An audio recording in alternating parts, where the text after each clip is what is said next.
New tonight, Eyewitness News has learned a woman convicted for her role in a notorious Wake County murder case has been released from prison here in North Carolina. The summer of 2011 in Kinston, North Carolina began as usual. But for Laura Jean Ackerson, this season became a time that forever changed her life and the lives of her loved ones. Laura was a young mother, only 27 years old, an active woman full of energy and plans for the future. She juggled childcare, work, and personal projects, and her smile and attention to those around her made her beloved among friends, neighbors, and colleagues. In mid-July, Laura was supposed to meet with her former partner to discuss organizational issues related to raising their children. At first glance, it was a normal meeting, typical for parents who maintain contact for the sake of their family. However, that day turned into a turning point when Laura's peaceful life suddenly turned into anxiety and uncertainty. When Laura did not show up for the scheduled meeting and stopped communicating, her loved ones immediately became concerned. At first, it was a slight concern, a delay, being late, unforeseen circumstances. But with each passing hour, the anxiety grew. Family and friends began to realize that something unusual had happened, that a day that seemed ordinary could have consequences that no one could have imagined. Messages and calls went unanswered. Laura's parents, her friends, her neighbors, everyone tried to figure out where she could be. In a town where everyone knew each other, the disappearance of a young mother came as a real shock. People rallied together. Some called the police, some helped put up posters, and some simply stood outside her house, hoping to see her return. The whole town waited for the answer to one question: where was Laura? The first days after her disappearance were full of uncertainty and anxiety. The family tried to remain hopeful, remembering Laura's usual morning and evening rituals, her calls to her children, her housework, her conversations with friends. They recalled her kind habits, small gestures of care, and attention to those around her, which now seemed especially valuable. These memories created the feeling that Laura was still somewhere nearby, just delayed, and that her return was possible. During the same period, the police began standard measures, checking locations, interviewing neighbors and acquaintances, and examining messages and phone calls. Even then, there were indirect signs that Laura's disappearance was not accidental. Her plans, trips, and interactions with people in her last days showed that she was calm and not preparing for what happened. The public followed the story with concern.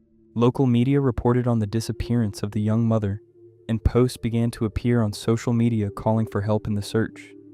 The city, which usually enjoyed a measured pace of life, was now focused on a single event. Every resident felt that their safety and peace of mind were at stake, that anyone could face a similar situation. The emotions of Laura's family and friends, anxiety, fear, a growing sense of hopelessness, became the heart of this story. The realization that her disappearance had happened suddenly, without warning, and that no one knew where she was, created an atmosphere of deep shock. At the same time, there was hope. If everyone worked together, if all the clues and evidence were examined, perhaps Laura could be found. The story of Laura Ackerson became an example of how an ordinary day can turn into an event that changes the life of an entire city. Her disappearance not only shocked her loved ones, but also showed people the value of every moment with their families, the importance of paying attention to details and warning signs. Even in the face of uncertainty and fear, people came together to find answers and support the family. It is this combination of anxiety, hope, investigative action, and public reaction that forms the dramatic backdrop to the Laura Ackerson case. Her disappearance was the starting point for weeks and months of investigation, searching, and public debate. That day, which began as a normal one, forever changed the lives of everyone connected to Laura and left them with a sense of shock and anxiety that has not faded even years later. Laura Ackerson, you may remember this case from 2011. Ackerson was murdered in the Raleigh apartment where Grant and Amanda Hayes lived. July 14, 2011 began for Laura Ackerson like many other days in her life. Routine, but with an inner sense of care and planning. The morning was filled with the usual tasks: getting the children ready for school, packing lunches, checking schedules, and work plans. Laura was organized and attentive, taking care of details that seemed trivial to many, but were of great importance to her. Her family remembered her as joyful and smiling that day. Laura made plans for the weekend, discussed the week's events with friends, and talked about her children and work. Her voice sounded confident. Everything was under control. Everything was going according to plan. She always knew how to balance her responsibilities and personal interests, finding time for household chores, work, and socializing with loved ones. The middle of the day passed in the usual rhythm. Laura met with her former partner to discuss organizational issues regarding the upbringing of their children. For her, this was a normal interaction, despite the complexity of their past relationship. Her loved ones noted that Laura was calm about the meeting, without fear or anxiety, confident that the conversation would be constructive. After her daytime activities, Laura returned home, took care of household matters, answered calls from friends and neighbors, and checked her children's schedules. Her home had a warm and peaceful atmosphere. The laughter of children, ordinary conversations on the phone, the sounds of the kitchen and household appliances. Everything looked like any other day, and for her family, this created a feeling of normal comfort and security. In the evening, Laura prepared for her routine tasks, small errands, shopping, checking plans for the next day. She stayed in touch with her loved ones, discussed plans for the evening, and made a schedule for work and leisure. But after a while, her family began to notice that her phone was not being answered, and that her usual routine had been disrupted. At first, they were not overly concerned. Anyone can be late or delayed. However, as the hours passed, their anxiety grew. Her family began to realize that something had gone wrong. They remembered her habits. Laura never stayed out late without warning, always shared her plans, and left her contact information. That day, which had seemed like a normal morning, was now a source of anxiety and uncertainty. Local residents also joined the search. Neighbors began to notice that the house was empty in the evening hours, that the usual noises and movements were absent. Friends called her, checked her workplaces and the routes Laura usually took. Everyone understood that something had happened, and no one could give a definite answer as to where she was. The family tried to remain hopeful, remembering Laura's usual daily routine. Her morning smiles, caring for her children, calling her friends, and doing her routine household chores. These memories became an important source of emotional support. The small details reminded them that Laura had been there just recently, that she had left her mark on the lives of her loved ones. In the evening, their anxiety grew into mounting concern. Her relatives began to contact the police to make sure that all measures had been taken. The first hours of the investigation showed that the disappearance was sudden and unusual. Phone calls went unanswered, and her usual routes were checked without any sign of Laura. Everything pointed to this day being a turning point, the day when Laura's normal life suddenly ended. As evening turned to night, the feeling of anxiety grew. Her family tried to stick together, calling friends and neighbors, checking routes. Every sound or movement seemed like a possible sign. Would Laura come home? Her absence became an alarming marker that filled the house and the street with anticipation and fear. That day marked the beginning of a long journey of searching, investigating, and realizing that normal life can be disrupted at any moment. For Laura's family, every hour became a test of patience and hope, and the city lived through this event, discussing, worrying, and helping the family. Memories of Laura's last day, her smile, her care, her usual activities and conversations, became the last bright example of her life that her family could rely on during the difficult hours of waiting. That day was not unusual in itself, but it became the point after which nothing was the same, and around which all subsequent events of the investigation and search were built. Then they dismembered her body and dumped it in a creek after driving to Texas. The morning after Laura's last day became a time of anxiety and uncertainty for the family. When she didn't show up for her usual appointments and didn't answer her phone, her relatives sensed that something was wrong. At first, their concern was cautious. Maybe she was late at work, maybe she had left her phone at home, maybe she was staying late with friends. But with each passing hour, this anxiety turned into real concern. Laura's parents began calling all her acquaintances, friends, and colleagues. Each call was filled with hope. Maybe she's just busy. But with each "I don't know" or "I haven't seen her," the anxiety grew. In the evening, they decided to contact the police, realizing that the usual explanations were no longer working. The police took the report seriously. The case of a young mother and wife who had suddenly disappeared attracted the attention of both specialists and local residents. The first step was to find out Laura's last contacts: calls, messages, trips, routes. It turned out that in the last few hours, her phone had been recorded near her home and the nearest streets, but then the signal disappeared. This moment became key to the further investigation. Neighbors recalled something strange. In the morning, Laura seemed as normal as she had been in previous days, but by evening, the house was empty. The children were already asleep, and the familiar sounds of life had ceased. Her relatives realized that her absence was unusual. Laura always communicated her plans and showed up where she was supposed to be. This was a sudden disruption to the usual rhythm of life, which alarmed everyone around her. The police organized a search within the nearest neighborhoods. Volunteers, neighbors, and relatives joined the effort, combing through parks, streets, and courtyards. People called out Laura's name, checked all possible routes, and left their contact numbers. The atmosphere in the city was tense. Everyone understood that the young woman's life could be in danger, although there was no concrete information yet. Shortly after the search began, the first clues were found. Laura's house was in order, with no signs of break-in or chaos. Her belongings were in their places, and her personal items, her bag, documents, phone, were left at home. This only added to the anxiety. There was no indication of an accidental disappearance or a voluntary decision to leave. It looked as if someone had deliberately interfered with her usual routine. Investigators focused on analyzing the routes and places where Laura might have been. Surveillance cameras, interviews with neighbors and witnesses, helped piece together a picture of her last hours. Laura left the house in the evening as usual and followed her usual routes. But then her trail went cold. This moment became an important boundary between normal life and the beginning of a tragic story. Soon, a place was found that became a key point in the investigation. Not far from Laura's home, signs were found that she had been there, but nothing else indicated her further whereabouts. Investigators carefully examined the surrounding area, nearby yards, streets, driveways, and vacant lots. Every little thing could be a clue: a bag left behind, an item of clothing, a small trace. Local residents became more actively involved in the search.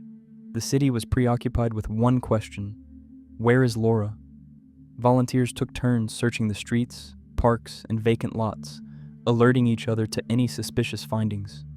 People brought food and water to the search parties, made posters, and posted messages on social media.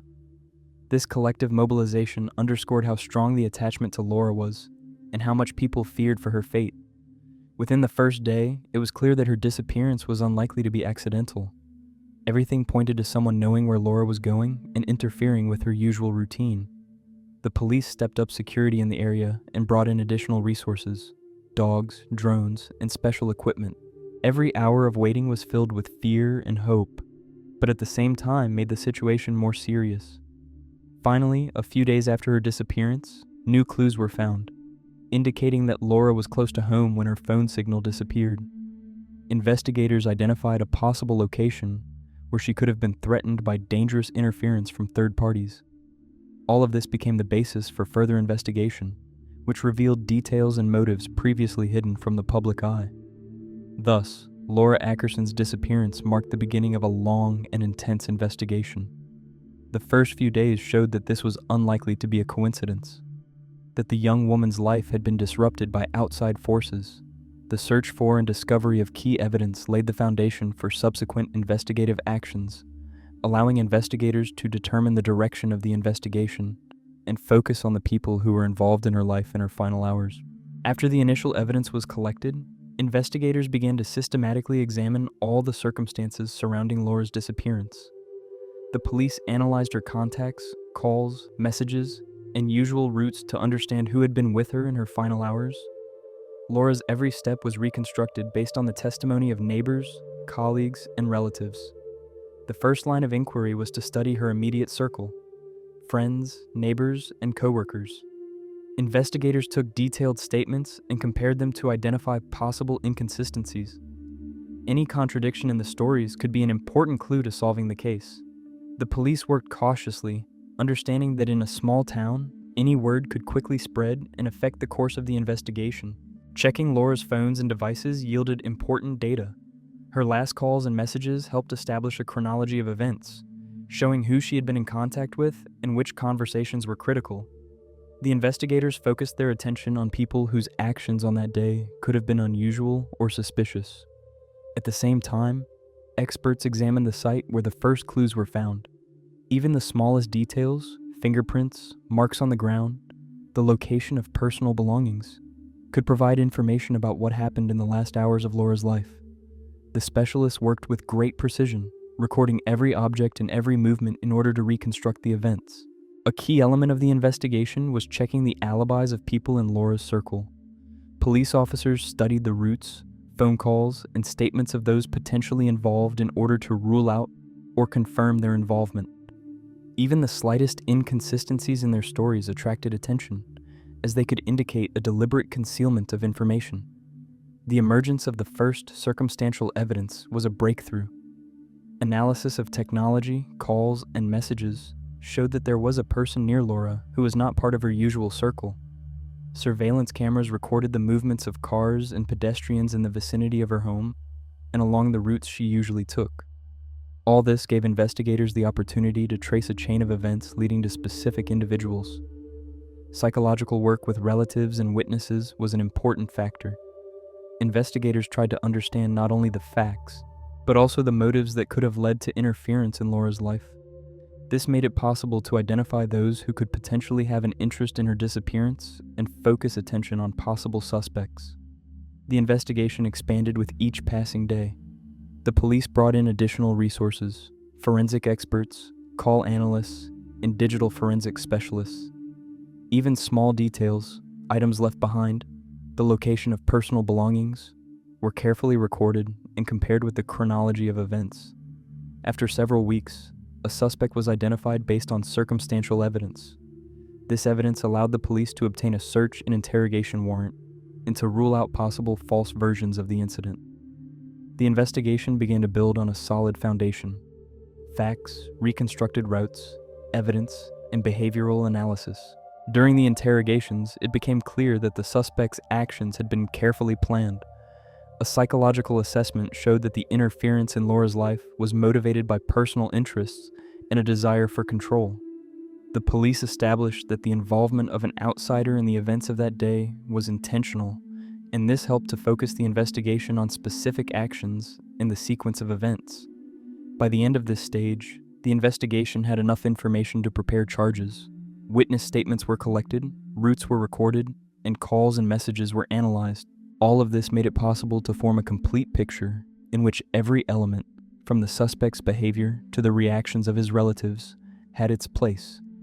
This systematic approach, careful work with circumstantial evidence, and thorough analysis of the behavior of the people around Laura allowed the police to take the first serious steps towards solving the case, establishing a motive, and preparing the ground for the next stage: formal charges and trial. When the investigation focused on a specific person, the whole course of the investigation began to take shape in a clearer picture. The suspect was someone Laura knew, which made the situation particularly difficult, as it initially appeared that there was nothing unusual about their interactions. He worked in the same area where Laura lived and was able to move freely in her circle without being noticed. The police carefully studied the suspect's past. They identified character traits and habits that could explain his behavior on the day of the incident. Personality psychology experts noted that in certain situations, his decisions could be impulsive, especially when it came to control or feelings of self-importance. The investigation showed that there had been some tension between Laura and the suspect in recent weeks. At first glance, these moments did not seem dangerous: quarrels, misunderstandings, attempts at manipulation. But upon closer analysis, it became clear that behind the usual everyday conflicts lay deeper motives: the desire to impose his influence or maintain control over the situation. When the police began questioning the suspect, he initially denied any serious conflicts or interference. His version of events seemed logical, but his testimony did not match the chronology of phone calls, surveillance cameras, and circumstantial evidence. It gradually became apparent that he was trying to hide facts that could directly link him to Laura's disappearance. The motive was complex, but it can be described as a combination of personal interest and a desire for control. There were no signs of direct aggression in public, but behind the facade of calmness lay a desire to influence another person's life. Experts noted that such a motive is typical of people who cannot accept rejection and try to regain control of the situation by any means available. The investigation also revealed the suspect's premeditated actions. His movements on the day of the incident, phone calls, and messages demonstrated a premeditated strategy to remain inconspicuous.